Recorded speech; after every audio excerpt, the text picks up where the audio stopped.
All right, so let's start with who I am. So my name is Sandra Radich. I'm currently in my 4th year in the Bachelor of Science at UBC. I'm majoring in cognitive systems. My specialization is in computational intelligence and design, and I also took on the minor in data science last year. You may have seen my face before. I am one of the girlCode co-founders, and I'm so thrilled to see that this event is coming to life this week. I truly still can't believe it. This was just an idea that started off in May earlier this year, and now it's actually happening right before us, and all you amazing people are the reason because of it. So I'm just so thrilled to be hosting it this year for the first time. I'm also in Women in Computer Science, which is an amazing club for underrepresented genders in computer science. And this is my 2nd year being the events director for that team. I also used to be the president of the UBC Rotaract Club, which is also kind of a community and international service club. So I guess there's a bit of a trend here. I guess I like volunteering, which is true. I'm just very passionate about helping my community and using everything I learn in my education towards building projects that can help others learn the same. Other than volunteering and studying, though, you can find me walking the seawall in Vancouver or cafe hopping. I definitely spend way too much money at cafes, especially during exam season. All right, so let's get right into it. Hacking the hackathon. So first, I'm going to share some steps that I think are personally very useful for preparing for the hackathon, which includes attending these workshops and coming in a week in advance and just sort of getting into the grind set and thinking about what you want to get out of the hackathon. Number 1, set expectations for yourself. So I particularly chose the word expectation over the word goals because I feel like goals are kind of like a far off, distant idea of something you want to get done, but I feel like expectations are a little bit more rigid and will kind of influence you to actually achieve what you want to achieve at the hackathon. So before coming into the hackathon, I want you to think about why you're participating in girlCode or any hackathon that you're in. What do you hope to learn and what do you hope to gain? This is really important to set with yourself because you don't want to, like the hackathon environment is just very fast in general. It's going to be over before you know it. And you don't want to finish it and be left with any regrets. There's a lot of wonderful opportunities. There's a lot of wonderful resources and just great chances to network with amazing people, sponsors, friends. So I want you to sit down and think about what you want to gain from this hackathon. It might be winning an award, it might be meeting some new people, it might be networking and finding out about summer internships. Whatever that is, I want you to take some time, maybe right now, maybe after this workshop, maybe the morning before the hackathon, to just think about it and set these expectations with yourself. Does anyone have any goals right off the bat that they want to share? It could be in the chat or out loud.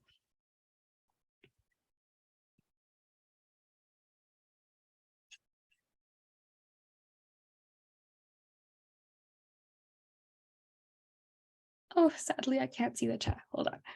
I'll stop sharing because I do want to read this. Improve your coding competencies. That's a wonderful goal to have, especially if it's your first hackathon. And of course, you're already taking the right steps by being here. And I do recommend you check out the other technical workshops we have later this week to continue improving on those goals. Thanks so much for sharing, Giselle. Okay, so yeah, as I mentioned, just use this hackathon to your advantage. This event has been put on for you. It's okay to be selfish here. So just set these expectations for yourself and make sure you achieve them. You owe yourself that much.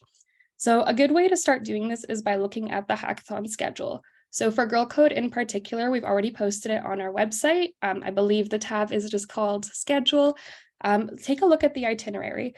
I think this is the most important part of preparing for your hackathon because you can already see the workshops we have planned out.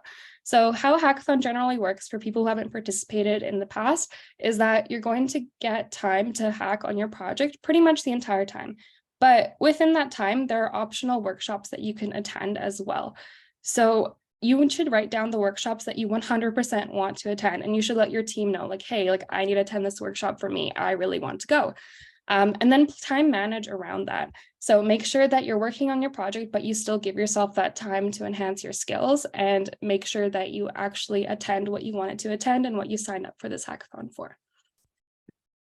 So before the hackathon, tip number 2 is team formation. For any hackathon, start with team formation as soon as your hackathon announces it. So for girlCode, that was a couple of days ago. So this is your friendly hint and reminder to join our Discord if you haven't already and get posting on those introductions and meeting your team. The biggest strength in your team is if you have diversity. Now, this could mean different age groups, different backgrounds, different genders, different work and volunteer experiences. The more diverse your team is, I think the better. The whole reason we're hosting girlCode is to diversify the tech industry by including underrepresented genders. You should take this message and apply it to your team as well. I've participated in many hackathons since first year. I've done some with my closest friends and some with complete strangers from all around the world. The ones that I competed with strangers in have been so much better for me because I got to learn from people who have had different educational backgrounds, different upbringings, different ideas, and I found more success in that. So I really recommend you step outside your comfort zone. Like, of course, it's okay to work with your friends, but we are expecting teams of 4, so please do try to mingle with some other people as well. I think that'll really benefit your project. I also think that it would be really helpful to be in a team with people who have different strengths other than yourself. For instance, if you have a team of 4 designers, that's great. I'm sure your project's going to be beautiful, but it would be great to mix with some like front-end, back-end engineers, even somebody who might be into product management, because the pitch is a very important part of the hackathon as well. So this is beneficial for your own development and for your team's development.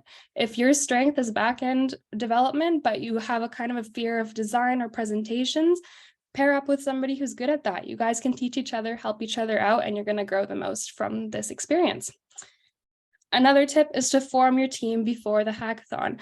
Hackathons are on a time limit. You only have 24 hours to create this project and present it to the best of your ability.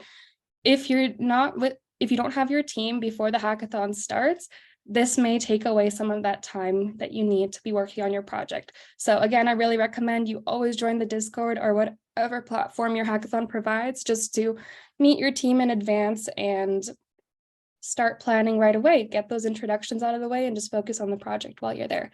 Ask for help if you're stuck, whether it's in finding teammates or about project ideas or anything at all. The girlCode team and any hackathon team is there to help you and there to support you. So don't be afraid to message us. And then the last tip is divide and conquer. So another advantage of having a diverse team with diverse strengths is the fact that you can work on different things at the same time. You don't need everybody working on like one function of the code the entire time. It's much more helpful if you split up the tasks and work on them at all different times. This will allow you to attend the other hackathon activities, and it will allow you to finish your project on time. Number 3, I already mentioned this one, attend pre-hackathon workshops. So you guys are already ahead of the game here. This will help you enhance your skills. It'll help you learn something new, or it'll help refresh your memory about something that you may have learned in the past, but not used in a while. And yeah, we hope that it also kind of hypes you up and gets you excited for this weekend. So now for the tips about being at the hackathon. First one, spend time brainstorming, but be realistic. So it's so okay to start with a big idea. I know hackathons are just very inspiring environments in general. And when you're presented with a case and when you're surrounded by so many creative people, it's really easy to get big. This is something that I struggle with myself. I really struggle sometimes with being concise and with actually coming up with something that's feasible within a 24-hour period. So I do recommend start with these big ideas, but then work on honing them down to a minimal viable product, which we'll spend some time talking about in a little bit. So use hackathon breaks on day 1 to your advantage.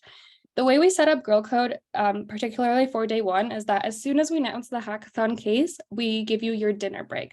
I recommend you take this time to just sit down, eat with your team, and just talk. No coding, no writing things down besides kind of like a brain dump, but just discuss with them, take a break with them, and kind of see what you want to work on.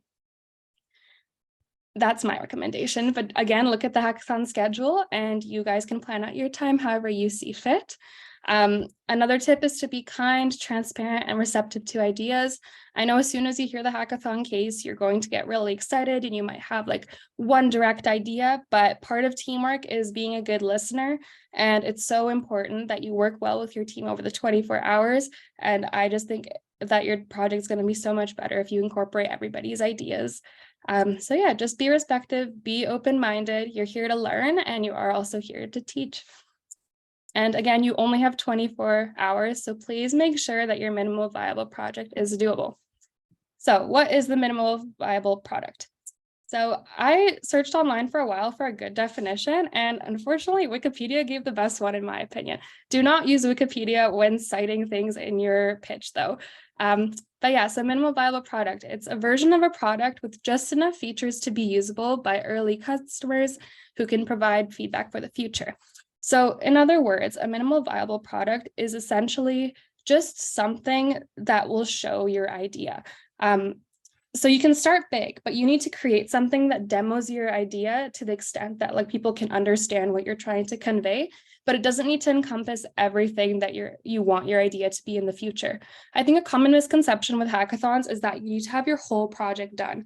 But that's not quite true. Your whole like vision for your project should be done, but you just need to be able to demo one part of it that shows that it can work and that it can be expanded on and used for other purposes in the future.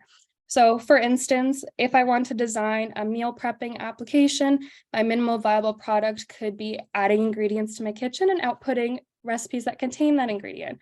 But of course, like during the hackathon, you might not find like a data set that best represents like the recipes that you want. For instance, like if I say, oh, I have an apple and it outputs like apple crumble, that's great. But if it outputs like this whole other meal with just like an apple salad or side, like that's not really giving you a useful recipe for a meal. But if you can show that your program is able to get these ingredients and then output something like useful and like a good recipe, then I think that's enough. And you can add on to it later. But you just need that one function to work at first. And then if you have time, you can add to it.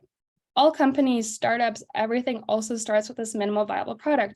I have a link here that I'll share later with some other examples. So one famous one is Amazon.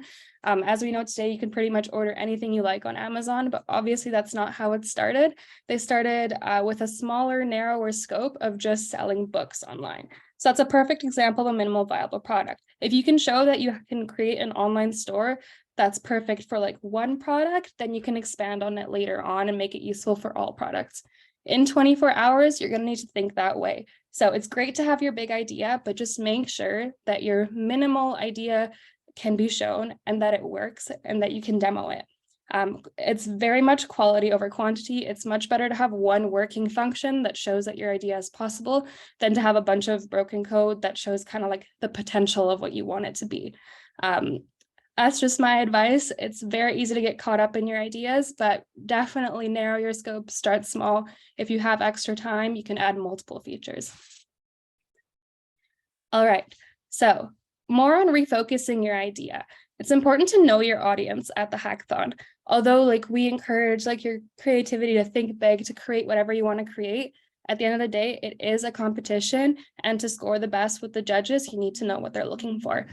So in our case, it's Aritzia. So I would recommend researching Aritzia, researching fashion technology, researching the business industry, how it's expanding, researching like novel technologies like the metaverse, Web3, everything, and try to think of ideas in advance of how that can be combined with our theme and with our sponsor. So the judges are there, yes, to support you and to like help you refocus your ideas and like create something amazing, but they're also there because they're recruiting at the end of the day. It is their job. So just make sure you know the theme, know the judges, and try to think of innovative ideas that solve gaps in the company, that can enhance their current processes, or a completely new idea that you think will contribute to their industry in a positive way.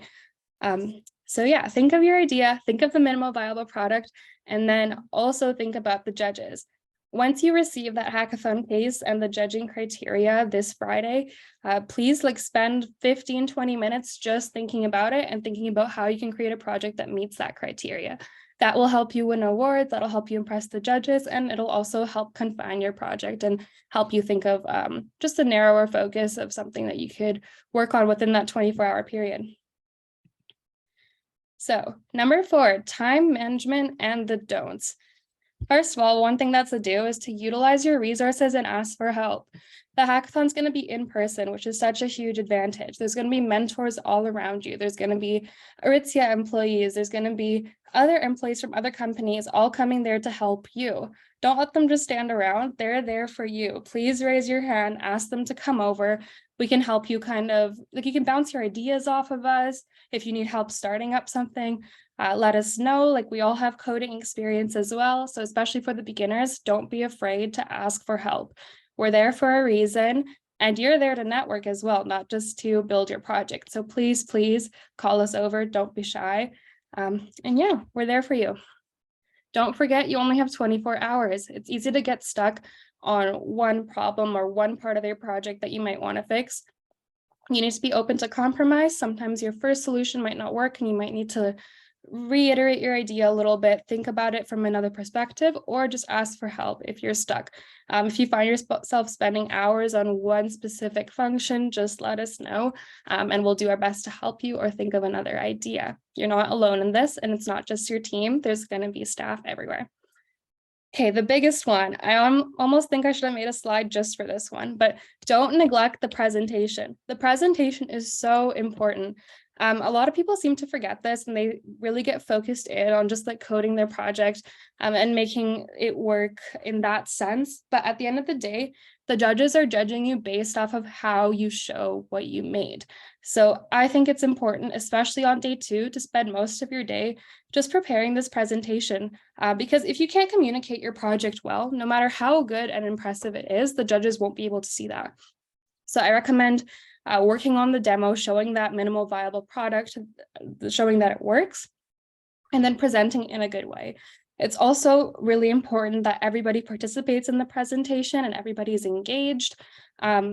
Just don't ignore this part. I know one of my worst hackathon experiences, in the sense that I didn't perform as well as I hoped, was it was a product management hackathon, and it was the first one I had ever done, and I was very used to having the mentality that we needed to create something and code something that works. So we completely forgot, well, we didn't forget, but we neglected the presentation until the very end.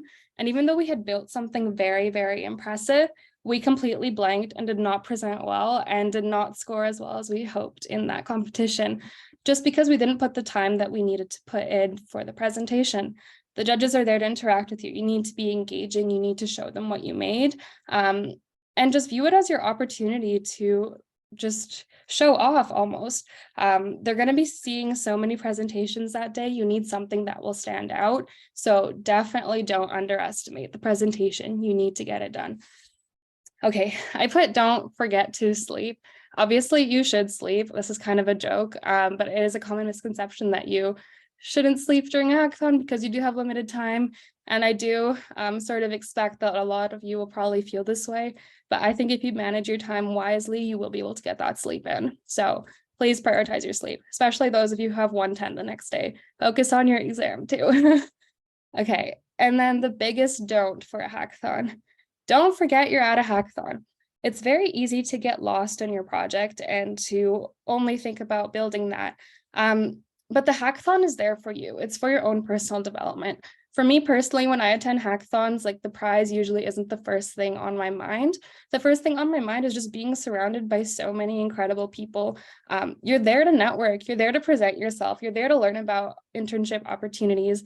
You're there to just meet other people in your classes. And for us in particular, it's so difficult to find other gender minorities in our computer science classes. This is where you can do it. You can make friends. We all go to UBC. We're all going through the same kinds of difficulties in our classes. This is where you can make all of this happen and create this community for yourself at school.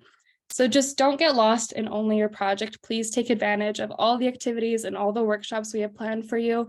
And I think you will succeed. All right, so that's all I've got for my tips and tricks, but I do want to remind you about the other workshops that are coming up this week. So this one was the first one for succeeding in your first hackathon. The next one's going to be at 1 p.m. today. It's Intro to Git and GitHub. If you're a beginner, I do really recommend this workshop because GitHub is just the easiest way to collaborate with other people on your coding project. So if you want to learn how to set it up and how to best use it, please attend this workshop. And then tomorrow, we're going to have the Intro to iOS app development in person. This one, the event is full, but we do still have a waitlist form that's on our website. So please sign up for it if you think you're able to attend. The one limitation to this event is that you need to have an Apple product to fully participate, but that's okay. If you want to come with a friend and use their laptop, that totally works too. Then we have Intro to Web Dev, Intro to React, Intro to Machine Learning in Python, and Intro to Figma. I hope to see you at the other workshops. And now I'll open the floor to any questions you have about girlCode in general, about how to succeed in a hackathon, anything else that you think I haven't covered. The floor is yours.